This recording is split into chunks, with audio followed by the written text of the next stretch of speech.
আমাদের কাপড় এসেছে বিদেশ থেকে, আমাদের চিনি এসেছে বিদেশ থেকে, আমাদের নুন এসেছে বিদেশ থেকে, আমাদের দৈনিক ব্যবহারের কটা জিনিস আমাদের। আজকের ভিডিওতে আমরা দেখব ঘরে বাইরে সিনেমার শুটিং লোকেশন।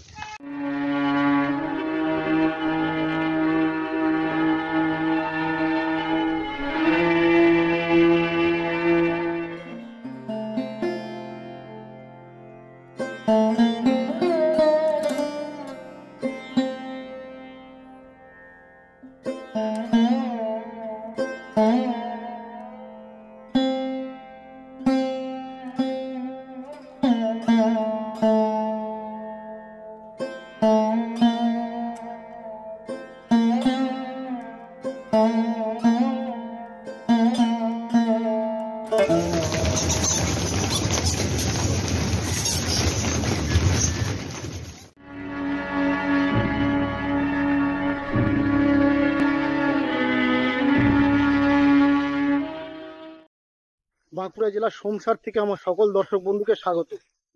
আর আজকের ভিডিওতে আমরা দেখব 1984 সালে কবিগুরু রবীন্দ্রনাথ ঠাকুরের ঘরে বাইরে কাহিনী অবলম্বন করে অস্কার বিজয়ী ভারতরত্ন পরিচালক সত্যজিৎ রায় মহাশয়ের ঘরে বাইরে সিনেমার শুটিং লোকেশন।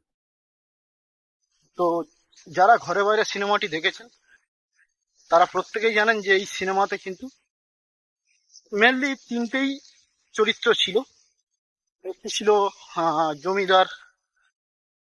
জমিদারের চরিত্র, জমিদার নিখিলেশ চৌধুরী। আর জমিদার নিখিলেশ চৌধুরীর ভূমিকায় কিন্তু অভিনয় করেছিলেন ভিক্টর ব্যানার্জি।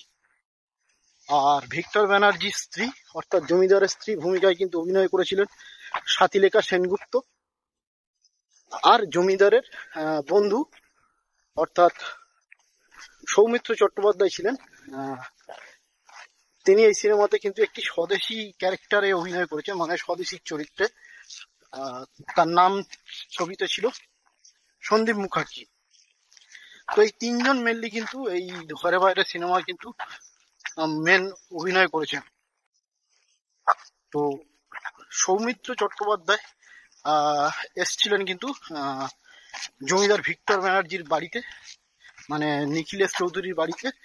আর সেখান থেকেই কিন্তু তিনি বিপ্লবী মানে স্বদেশী প্রচার বক্তৃতা এইসব দিয়েছিলেন। তো সিনেমাতে কিন্তু যে জমিদার বাড়ি দেখানো হয়েছিল সেটা কিন্তু দেখানো হয়েছিল চকদিঘি বাগান বাড়িতে। কিন্তু জমিদার বাড়ির যে নাট মন্দির দেখানো হয়েছিল সেই নাট মন্দির কিন্তু দেখানো হয়েছিল বাঁকুড়া জেলার সোমসারে পাল জমিদার বাড়ির নাট মন্দিরকে। পাল বাড়ির সেই নাট মন্দিরকে আজকে ভিডিওতে আমরা দেখব। আর সেই সঙ্গে বাকি যে জায়গাগুলোতে শুটিং হয়েছিল সেগুলোও দেখব। তো চলুন এক এক করে আমরা দেখব সেই শুটিং লোকেশনগুলো।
এই সেই পালবাড়ি।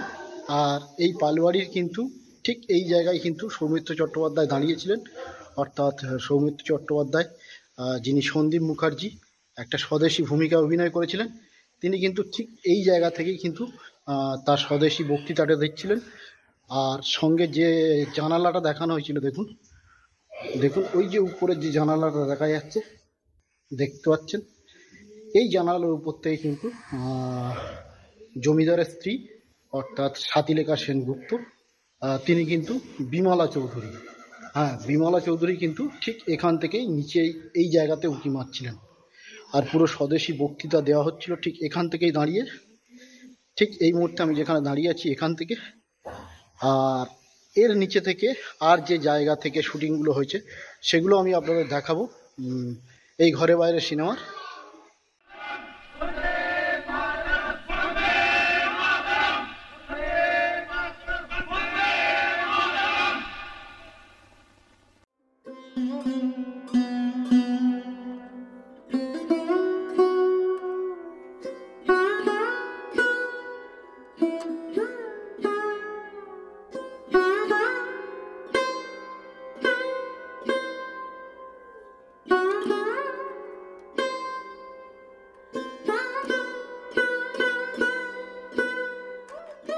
যে মন্ত্র আমাদের প্রেরণা যোগাবে, যে মন্ত্রের শক্তিতে ব্রিটিশ শাসনের ভিত পর্যন্ত কেঁপে উঠবে, আসুন সকলে সেই মন্ত্র উচ্চারণ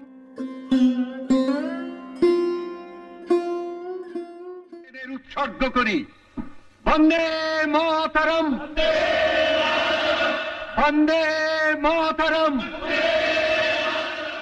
তো এই পাল বাড়ি পূর্বপুরুষ কিন্তু চন্দ্রমোহন পাল। আর এই চন্দ্রমোহন পাল কিন্তু ছিলেন বিখ্যাত বস্ত্র ব্যবসায়ী। আর এনার নামেই কিন্তু যে কলকাতার যে চাঁদপাল যে ঘাট, সেই কিন্তু এই চন্দ্রমোহন পালের নামেই কিন্তু আছে। তো শুটিং লোকেশন আপনাদের দেখালাম, এখান থেকে যাব আর যে যে জায়গা শুটিংগুলো হয়েছে সেই সব জায়গাগুলোতে, আর তার ভিতরে একটু পালবাড়ি ঘুরে দেখব আর আপনাদেরকেও দেখাবো। তো সঙ্গে থাকুন, পালবাড়ি বাকিটা দেখব।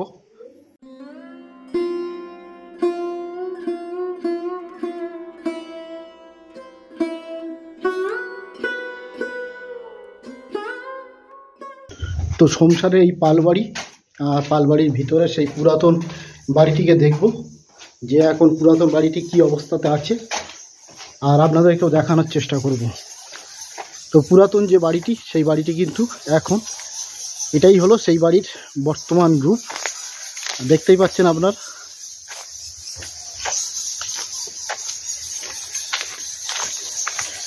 এক সময় সেই ঐতিহ্যবাহী পালেদের বাড়ি আজ বেশ কিছুটা কিন্তু ভগ্নপ্রায়।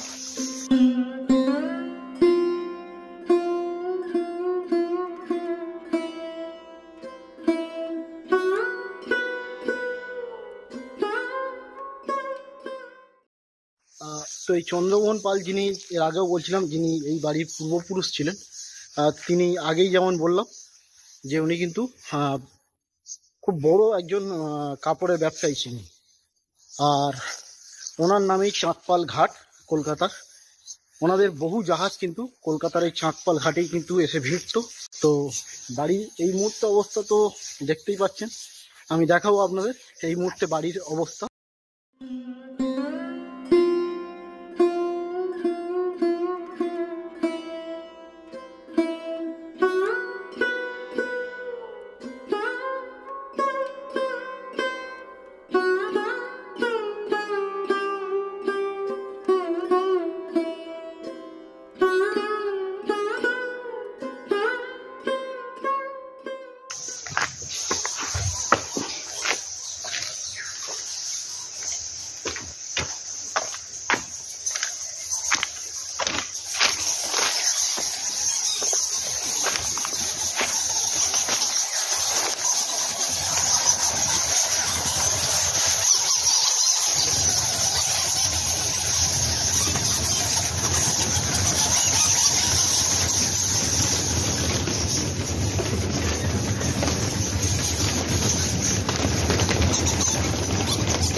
দেখতেই পাচ্ছেন এই মুহূর্তে সেই বাড়ি,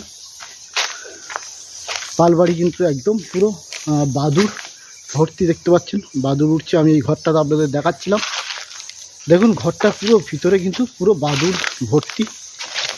আর এখান থেকে যাব আর যে যে জায়গাগুলো শুটিং হয়েছে সেই জায়গাগুলোতে আরেকটু দেখিয়ে দিই।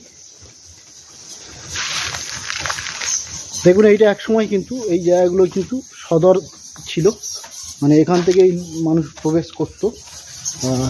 এখান থেকেও দেখা যাচ্ছে, এখান থেকে দেখুন বাদুড় দেখতে পাচ্ছেন।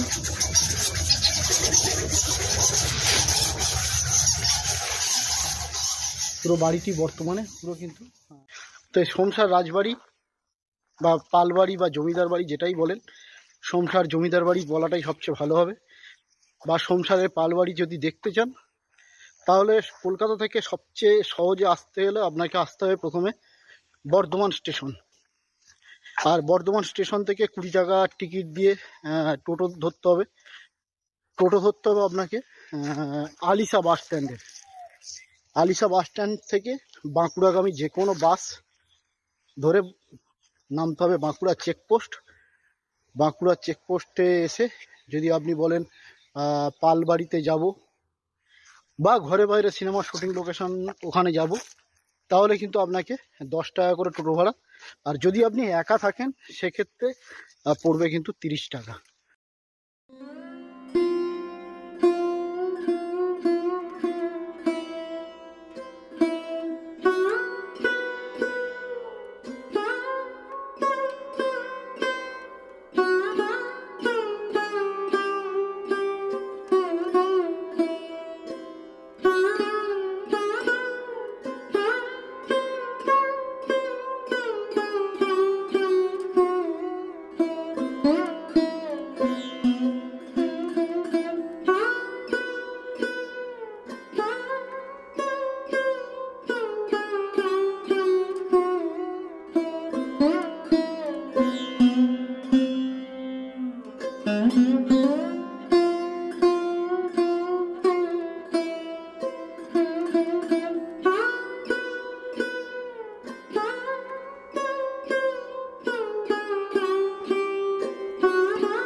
শোনা যায় মা দুর্গার স্বপ্নাদেশ পাওয়ার পরেই কিন্তু চন্দ্রমোহন বাবু এই বাড়িতে কিন্তু দুর্গাপূজার প্রচলন করেছিলেন। আর এছাড়াও তো আপনাদের আগেই বললাম যে এক সময় ইংরেজরা কিন্তু এই বাড়ি থেকে এই বাড়ির যে গুপ্ত কক্ষ থেকে 3 গাড়ি নাকি সোনার ইট বাজেয়াপ্ত করেছিল। আর এর থেকেই বোঝা যায় যে কতটা পরিমাণে বিপুল ধন সম্পদের অধিকারী ছিল এই পাল বাড়ি। কিন্তু বর্তমানে বাড়ির অবস্থা তো আপনারা দেখলেন, বর্তমানে বাড়ির অবস্থা ভীষণই খারাপ। তবে বাড়ির যারা এই মুহূর্তে যারা বংশধররা রয়েছেন তারা বাড়ির বেশ কিছুটা অংশ কিন্তু তাদের মতো করে সাজিয়ে গুছিয়ে সেটাতে বসবাস করছেন। ঘরে বাইরে সিনেমাতে কিন্তু একটা বড় বট গাছকে দেখানো হয়েছিল, মানে যেখানে স্বদেশী সৌমিত্র চট্টোপাধ্যায় অর্থাৎ সন্দীপ মুখার্জি কিন্তু দাঁড়িয়ে স্বদেশী আন্দোলনের বক্তৃতা দিচ্ছিলেন।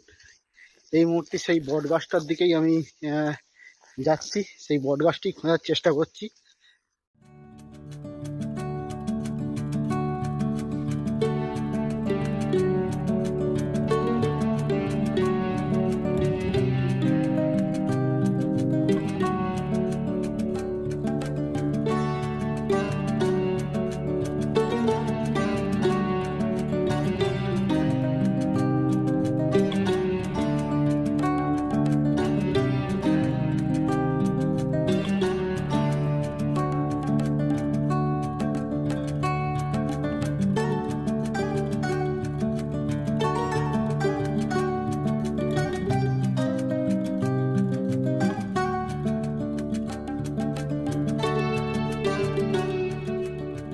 আমি বলছি যেখানে হাট বসানো হয়েছিল ওখানে পুকুর ছিল তখন? আচ্ছা, এখনো আছে, ওখানে হাট বসানো হয়েছিল। আর এই যে বট গাছটা দেখা যাচ্ছে এই বট গাছটাই সিনেমাতে দেখানো হয়েছিল। আর এই সঙ্গে এই মসজিদটা, আচ্ছা মসজিদটা পরে বানানো হয়েছে। এটা 10 সালে 2010 সালে মসজিদটা আবার নতুন করে হয়েছে। আচ্ছা আচ্ছা, আর তখন হয়েছিল 1984 সালে শুটিং। আপনি তখন এখানে শুটিং দেখেননি? আপনি দুর্ভাগ্য আমি ছিলাম না, আমার দিদির শরীর খারাপ ছিল, কলকাতায় গেছিলাম। আচ্ছা, কলকাতায় গিয়েছিলেন।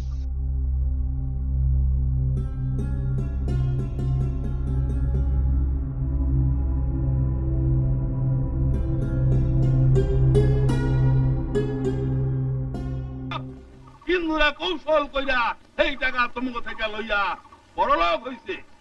এই টাকা তাত্ত্বিক টাকা এর মধ্যে। তো এই মসজিদটা কিন্তু তখন দেখানো হয়েছিল সিনেমাতে, যেমনটি কাকুর থেকে শুনলাম। এই মসজিদটি দেখানো হয়েছিল। বর্তমানে মসজিদটি 2010 সালে, উনি বললেন যে মসজিদটি 2010 সালের পরে আবার নতুন করে তৈরি করা হয়েছে। 2010 সালের আগে মসজিদটি তখন 3 গম্বুজ মসজিদ ছিল, দেখতে পাচ্ছেন সেই মসজিদ। এই মসজিদটি নতুন করে তৈরি করা হয়েছে। কোনো হাত নাই, এই জন্যই কই ভাই সব।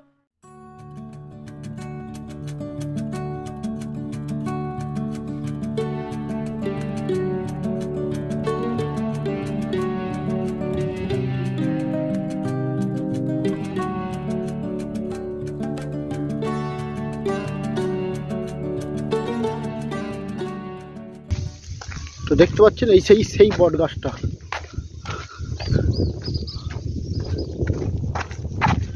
এই বট গাছটা একটু কাছাকাছি থেকে দেখাবো।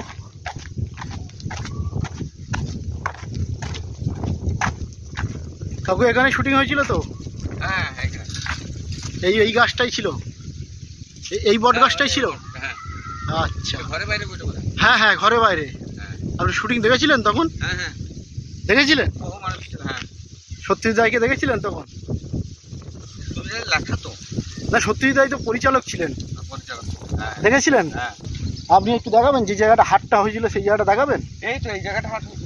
চলুন। এই তো এইখানে হাট হয়ে যায়।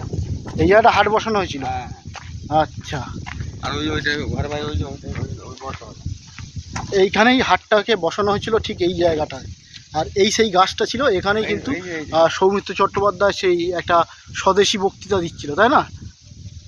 আর পিছনেই আছে দামোদর নদী। জল কি সবসময় এরকমই থাকে দামোদর নদীর? হ্যাঁ, বাড়ে বাড়ে? হ্যাঁ, বর্ষাকালে বেড়ে যায় না? বাড়বে না, আচ্ছা, অনেক বেড়ে যায়। অনেক বেড়ে যায়। হ্যাঁ, আচ্ছা, যেমনটা দেখতে পাচ্ছেন কিন্তু এই জায়গাটাই কিন্তু হাটটাকে করা হয়েছিল, তাই তো কাকু? এইখানে হাটটা করা হয়েছিল। হ্যাঁ, এই সেই জায়গা, এই জায়গাটা হাটটাকে বসানো হয়েছিল। আর এই পুরো এই বট গাছটাকেই দেখানো হয়েছিল। সেই বট গাছটি কিন্তু এখনো আছে। তোমরা সবাই জানো যে আজ ইংরেজ সরকার আইন করে বাংলাদেশকে দুভাগ করে দিয়েছেন।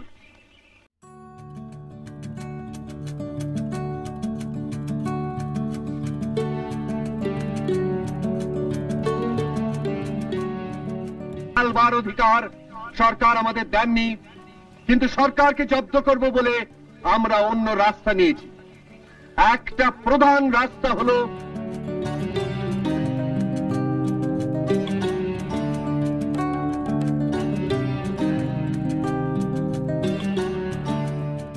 দু হাতে টাকা লুটে নিয়ে যাচ্ছেন, ফলে আমাদের দেশের দারিদ্র্য ক্রমাগত বেড়েই চলেছে। এটা অন্যায়, এটা জুলুম।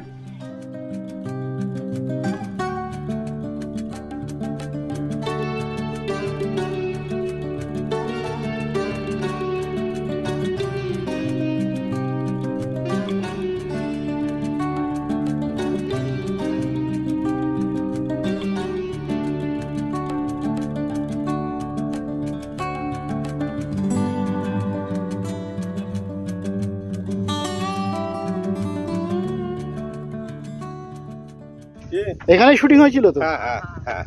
আর ওই পারে কি হয়েছিল কাকু? না, অতটা হয় ওপার বটতলা। এই বটতলায় আর ওই হাটটাকে করা হয়েছিল এইখানে, তাই তো? আচ্ছা আচ্ছা, শুটিং দেখেছিলেন তখন? দেখেছিলেন? সত্যজিৎ রায়কে দেখেছিলেন? সৌমিত্র, হ্যাঁ, ভিক্টর ব্যানার্জি এসেছিল। রাত্রে দিনের বেলা আসে না, আচ্ছা, সমুদ্র এলো দিনের বেলা। আচ্ছা আচ্ছা।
তো ঘরে বাইরে সিনেমার কিন্তু 3টে স্পট আমি পেলাম, স্থানীয়দের থেকেও কিন্তু জানলাম। প্রতিটাই আমি আপনাদের দেখিয়েছি। চেষ্টা করব যে ঘরে বাইরে সিনেমার যে মেন যে জমিদার বাড়ি, যেটাকে ভিক্টর ব্যানার্জির বাড়ি বলে দেখানো হয়েছিল, সেটাকেও কোনো সময় কভার করার জন্যে। তো আজকে ঘরে বাইরে সিনেমার শুটিং লোকেশন আপনাদের কেমন লাগলো কমেন্টস করে অবশ্যই জানাবেন। যদি সিনেমার শুটিং লোকেশন দেখতে ভালোবাসেন তবে অবশ্যই চ্যানেলটি সাবস্ক্রাইব করে পাশে থাকা বেল আইকনটি ক্লিক করুন। আরও অনেক সিনেমার শুটিং লোকেশনের ভিডিও অলরেডি চ্যানেলে আপলোড করা আছে, চাইলে সেগুলোও দেখতে পারেন। আশা করি ভালো লাগবে। দেখা হবে আগামী শুক্রবার আরও একটা নতুন ভিডিওতে। ভালো থাকবেন, সুস্থ থাকবেন। ধন্যবাদ।